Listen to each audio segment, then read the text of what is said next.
Salamat, choir, sa makapagdamdaming mataas na kanta. Have faith in God. Amen. Magandang hapon po sa inyong lahat. At ganda po ng aking tanawin na nakikita ko po kayong lahat sa hapong ito at hindi inaantok ang mga mata. Tayo po'y mananangin. Ama namin, kami po'y nagpapasalamat sa pagkakataon na to. Kami inyong binalakid sa lugar nito. Salamat, Panginoon, kahit na umuulan sa labas, kami ay protektado sa ilalim ng iyong pakpak, O Diyos. Yes. At salamat sa pribilehiyo nito na kami nagsama-sama upang sambahin ka, O Diyos. At itago niyo po ang inyong lingkod sa inyong likuran at ikaw ang makita. Ang iyong salita ang magningning, manaig sa aming mga puso at damdamin, O Diyos. Ikaw po maging sentro ng aming salita. Ikaw po maging sentro ng aming buhay, ng aming pamilya, O Diyos. Yes. At ikaw po ang maging sentro lagi ng aming puso. Kaya ito, Panginoon, lahat ng ito, tinatas namin sa matamis mong pangalan. Amen.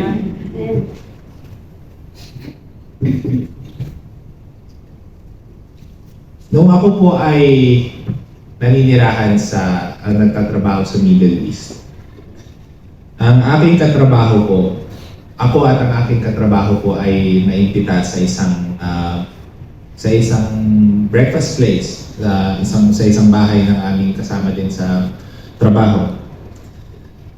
Habang po kami ay nagkikwentuhan habang iniinom namin ang aming mga kape, ay biglang nag-share itong kaibigan namin tungkol sa isang conversation na sa pagitan sa pagitan niya at ng kanyang anak.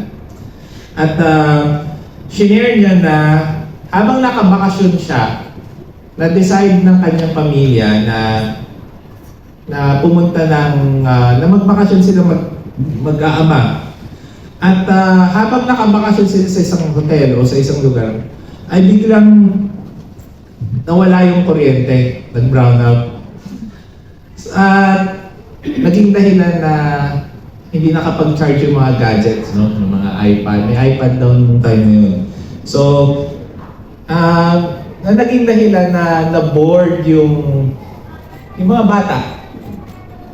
Di wala na pong magawa yung mga bata. So, dahil sa boredom nila, doon nila ulit, kinausap nila yung kanilang ama. Sabi, Tay, nung panahon nyo ba, anong ginagawa ninyo? Dahil wala namang gadgets nung panahon ninyo, anong ginagawa nyo pang aliw sa sarili ninyo? Sabi nung kanyang ama, lumalabas lang kami. No? At nakikipaglaro kami sa aming mga kaibigan. At isa daw sa kanilang mga favorite game ay tagu-taguan. Tinitignan ko po kayo ngayon, ay tingin ko po lahat naman tayo na-experience yung tagu-taguan. No? At sana po sa panahong ito ay hindi po kayo nagtagu-taguan. Na kung saan, instead na nakikipagtaguan kayo sa mga kalaro ninyo, ay nakikipagtaguan kayo dun sa mga pinag-utangan ninyo o dun sa mga responsibilities ninyo. Medyo tingnan natin yung objective ng tagu-taguan. At ano ba yung objective ng larong tagu-taguan? Diba, ang isang objective ng tagu-taguan ay yung taya ay hahanapin niya kung yung mga kalaro niya kung saan nakatago, di ba? At para mahanap ma-discover yung hiding place. Kung i-relate natin sa ating readings this afternoon, may common denominator o may common factor yung mga pinag-uusapan, yung mga binasa natin. Lalo na yung mga persons o yung mga tao na ating binanggit. At yung kanilang common denominator ay meron silang hinahanap. They are seeking something or someone. Sa Genesis, makikita natin na si Joseph ay hinahanap niya yung kanyang mga kapatid. Habang sa Matthew naman, ay makikita natin na si Peter ay hinahanap niya kung nasan si Kristo. He was searching for Christ. At sa Romans naman, nabasa natin, people were searching na kung sino yung for someone that will ascend to heaven o kung sino yung magsusugo ng sino yung isusugo na upang tayo iligtas. Ngayon po, sa panahong ito, ang paghahanap o ang pagre-research ay napakasimple. Kasing simple na 3 letra. GMT. Ano ibig sabihin ng GMT? Google Mote. Okay?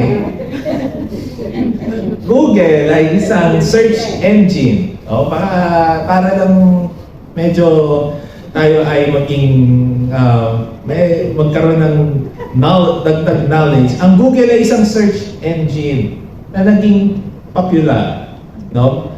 At dahil popular na po ang salitang Google, ito ay na-award bilang Word of the Year years before. At dahil nagagamit na yung salitang Google mo, ito ay naidagdag sa dictionary. Kaya if you open the dictionary, you can search the word Google and ano ibig sabihin nun. So pwede niyo na gamitin sa sentence nyo, I Googled you. At totoo nga po na ang paghahanap ng isang bagay ngayon ay napakabilis, no? Isang ano mo lang, isang idlap lang or isang type mo lang mahahanap mo na yung gusto mong mahanap, no? Minsan nga sinasabi nila na ang searching ay nasa daliri mo na. Ang iyong kasagutan ay nasa daliri mo na. Diba? Minsan tatanong mo, Google, ano ang holiday sa September? Yan, di ba? So, searching is at the tip of our fingers. Pero, before Google or internet was popularized, ang searching really takes a lot of time. No? Masyadong malaking oras ang kinukuha ng paghahanap. Especially during the biblical times. Imagine si Joseph, nag-travel, naglakad para lang hanapin yung kanyang mga kapatid. Siguro kung may cellphone na yun, may messenger niya na lang, di ba? Kuya, asan ka? Diba? Pero hindi. Noong panahon ng biblical times, people search. And literally, they search with their eyes and with their feet. Habang si Peter naman ay para hanapin niya si Christ, kung nasan si Kristo, ay kailangan niya pa maglakad ng tubig para ma-realize niya na ang kanyang kausap ay si Kristo. Kaya po mga kapatid, ako po ay may tanong. Ano po ba ang hinahanap niyo ngayon? What are you looking for? Or what are you seeking? What do you seek? Ano ba ang hinahanap ninyo? Gusto niyo ba kayo ang maging sumunod na Alex Gonzaga? Na kung saan ay naging sikat dahil sa kanyang mga YouTube videos?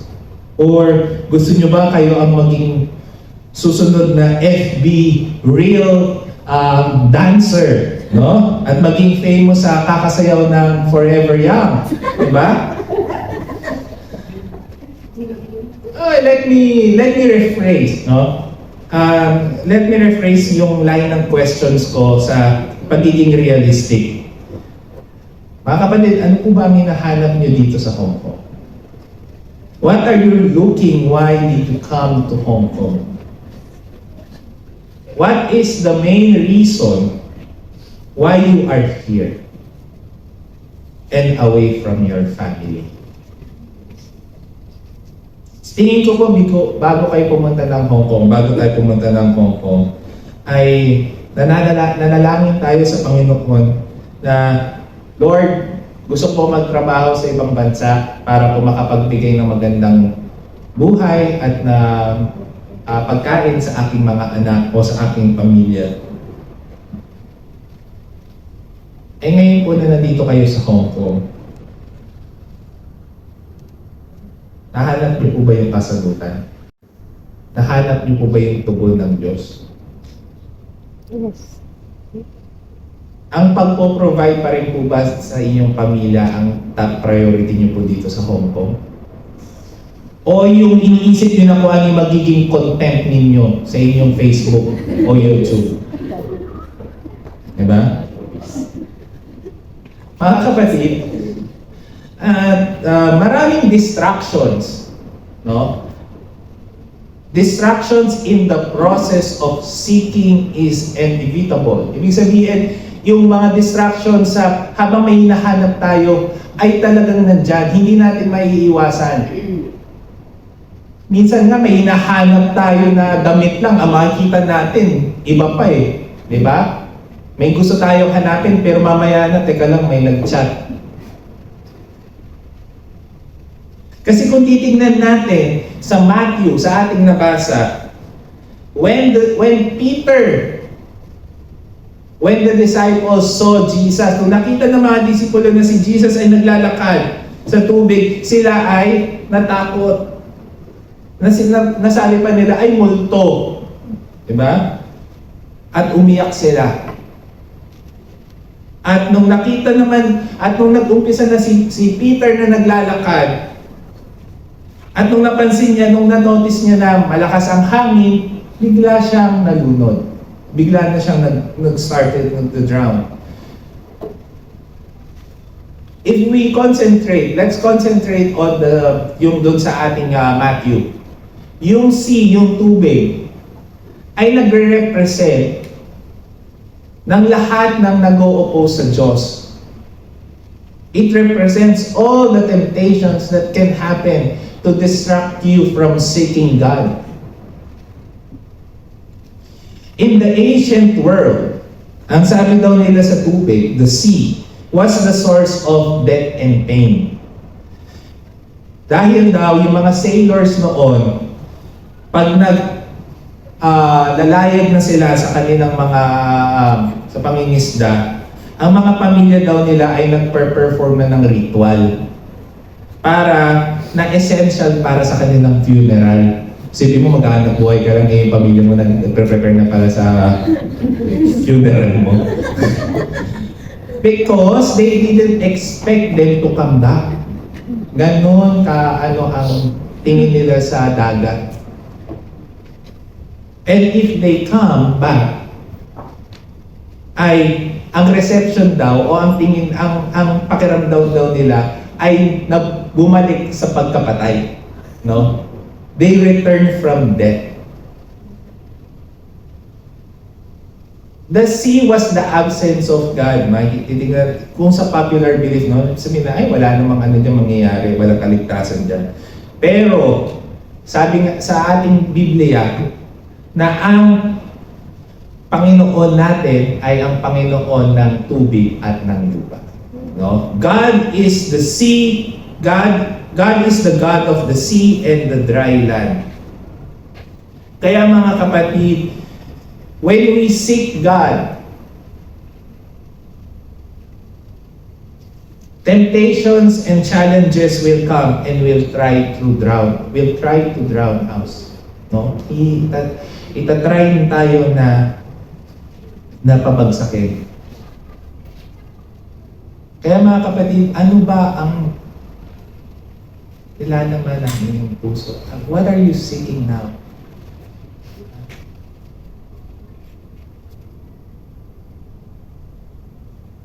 Kaya po, we should not be afraid. No, na umapak sa ating tubig habang sinesearch natin ng Panginoon. Let us not be afraid. Dahil, kung titingnan natin sa Matthew, nakita natin na habang naglalakad si Peter, tinitignan niya ang Panginoon. Let us try to be like that. Let us fix our eyes upon Jesus. Let us seek Him and nothing else. Yes, kaya natin na maghanap ng magpapasaya sa buhay natin. Pero that's only temporary. Pwede tayo bumili ng mga kung ano-ano. Pero, yun ba ang sinisik ninyo? Temporary happiness? Ang hinahanap ninyo.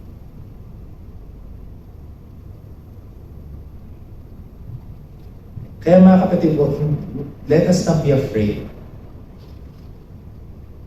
Because, kagaya nga ng sinabi ng ating Panginoon kay Peter, trust me, for I am with you, even you don't think so. Trust me, for I am with you, even you don't think so.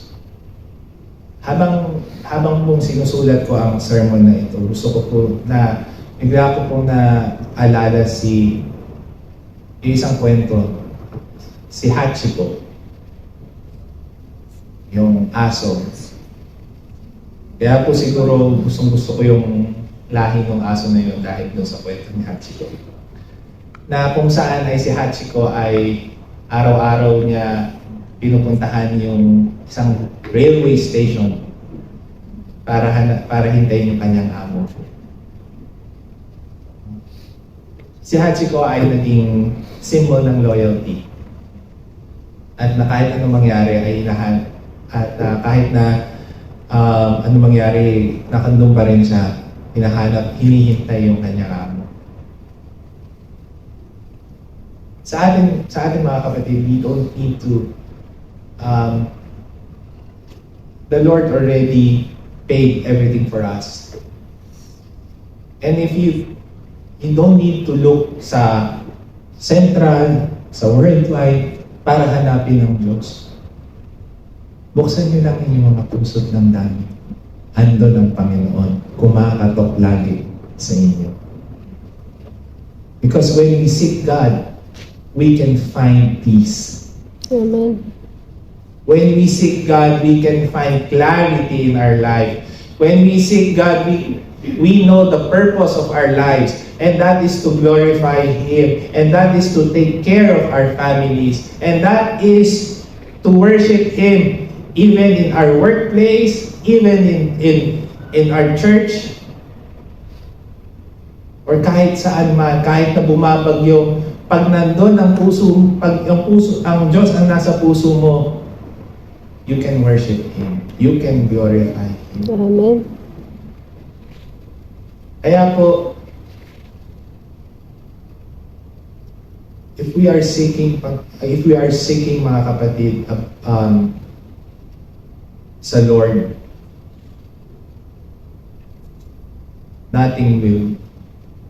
ang lahat ay magiging maayos. Ang lahat ay magiging maayos para sa inyo. The Lord will prepare everything. Kaya, and again, our message is that we don't need to search God by Googling. We don't need to search God kung saan man na bubuksan natin yung cabinet, wala doon ang Panginoon. Nasa inyong mga puso. And I hope He's still there, living for you, living in your heart, living inside your heart. Dahil, again, sa ating pag-welcome ng bagong linggong ito, if we seek God, we will have peace. And He will bless us. Kaya mga kapatid, patuloy natin hanapin ang Diyos ngayon, bukas, at magpakailanman. Amen. Amen.